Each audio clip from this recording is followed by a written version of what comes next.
और इसलिए जो रीजनल शतरप्स है, जो रीजनल नेता हैं, वो अब हावी हो रहे हैं हाईकमांड के ऊपर। क्या ये चीजें भी सामने निकल कर आ रही हैं? जिसी पर हम चर्चा करेंगे। हमारे साथ बहुत वरिष्ठ पत्रकार राकेश कपूर जी इस समय हमारे साथ जुड़े हैं, जिन्होंने दशकों से और पत्रकारिता की है, राजनीति को बड़ा करीबी से देखा है, इमरजेंसी के दौर के पहले के वाकया भी वो आपको बताएंगे।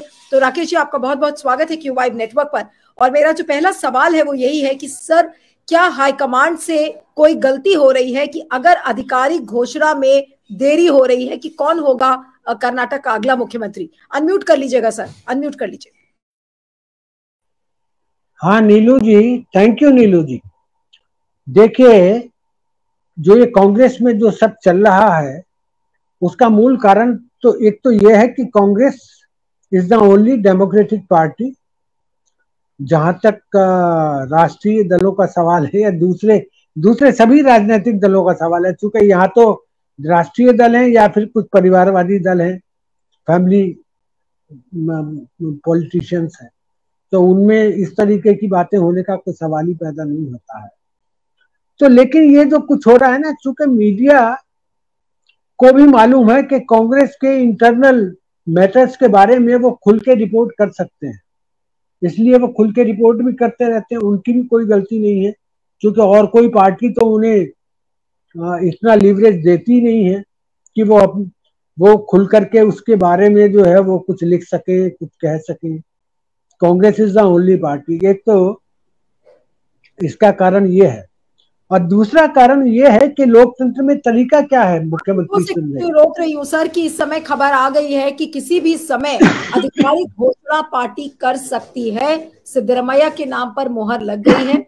अब कौन सा फॉर्मूला डीके शिव कुमार को एक्सेप्टेबल है, अभी इसकी जानकारी नहीं मिली है, लेकिन मैंने सोचा कि ये घोषणा अपने व्यूअर्स से हम साझा कर लेते हैं कि किसी भी समय आधिकारिक घोषणा सिद्धरमैया के नाम की इस समय हो सकती है। जी हाँ सर, बोलिए। जी नीलू जी, जैसा कि आपके प्रोग्राम में जो पिछले हमने सत्य हिंदी का किया था, उसमें भी मैंने इस बात पर जोर दिया था कि सिद्धरमैया ही मुख्यमंत्री होंगे।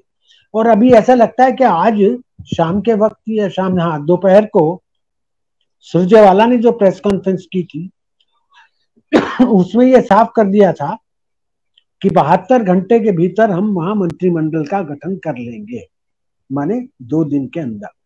तो ये फैसला लगभग मुझे लगता है हो ही चुका है। इसकी औपचारिक घोषणा होनी बाकी है कि मुख्यमंत्री सिद्धरमैया होंगे। शिव कुमार जी का जहां तक सवाल है, और जो ये रस्साकशी या कश्मकश कांग्रेस में चल रही है, तो मुझे लगता है कि ये कोई अस्वस्थ या बीमार परंपरा नहीं है, ये लोकतंत्र की स्वस्थ परंपरा है। आखिर आप जो है वो मुख्यमंत्री का चुनाव कैसे करेंगे? मुख्यमंत्री कौन होता है? मुख्यमंत्री होता है जो चुने हुए विधायक होते हैं, उनका नेता। जो दल बहुमत में आता है और उसके जो चुने हुए विधायक होते हैं, उनका नेता। प्रधानमंत्री कौन होता है? जो चुने हुए सांसद होते हैं बहुमत दल के, उनका नेता। वही तो प्रधानमंत्री होता है ना। मैंने पुराने नेताओं को कहते हुए सुना अपने भाषणों में, भाइयों, और चौधरी चरण सिंह जिसको इस प्रकार से कहा करते थे। मैं उनके साथ सन 84 के चुनाव में जो था, उनके साथ में 15-20 दिन था लगातार। वो क्या करते, भाइयों अभी ये इस दिन आप अपने पंचों का चुनाव करेंगे। वो पंच दिल्ली में जाके अपने सरपंच का चुनाव करेंगे। जो सरपंच चुना जाएगा वो देश का प्रधानमंत्री बनेगा। देखिए, ये होती थी बात, जो लोकतंत्र है हमारा।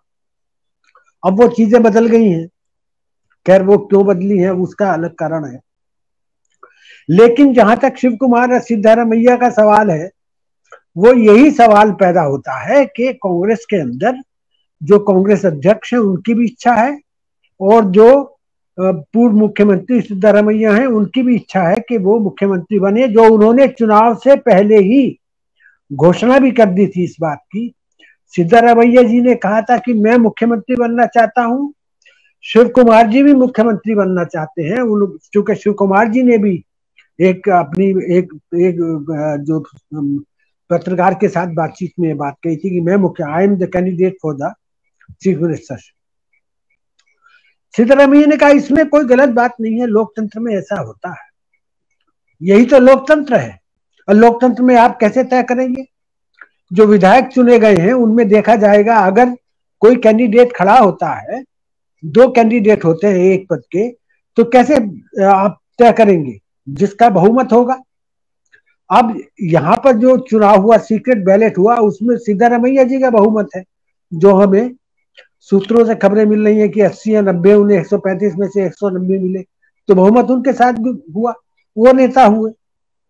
मुख्यमंत्री उन्हें बनना चाहिए, वैधानिक तौर पर मुख्यमंत्री भी उनको बनना चाहिए। लेकिन शिव कुमार जी का चूंकि योगदान कांग्रेस को खड़ा करने में कर्नाटक में बहुत ज्यादा है, वो शायद सिद्धारमैया जी से भी ज्यादा है। सिद्धारमैया लोकप्रिय नेता हैं, कुशल वक्ता हैं, वो एक गरीब गुरबों के नेता हैं वहां के, वो शिव कुमार जी नहीं है, ये भी स्वीकार करना चाहिए।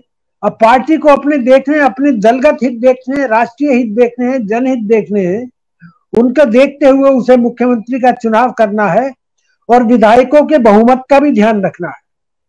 तो इस पैमाने पर जो व्यक्ति खरा उतरेगा वही मुख्यमंत्री बनेगा, कायदे से तो बनना वही चाहिए। अब वो जमाना तो गया इंदिरा जी का कि उन्होंने कह दिया कि अच्छा विश्वनाथ प्रताप सिंह ने इस्तीफा दे दिया, चलो वीर बहादुर सिंह को बना दो। ये जो गणेश परिक्रमा का जो दौर हुआ था ना कांग्रेस में शुरू, जो गणेश परिक्रमा शब्द निकला था, वो इंदिरा जी के दौर में ही निकला था।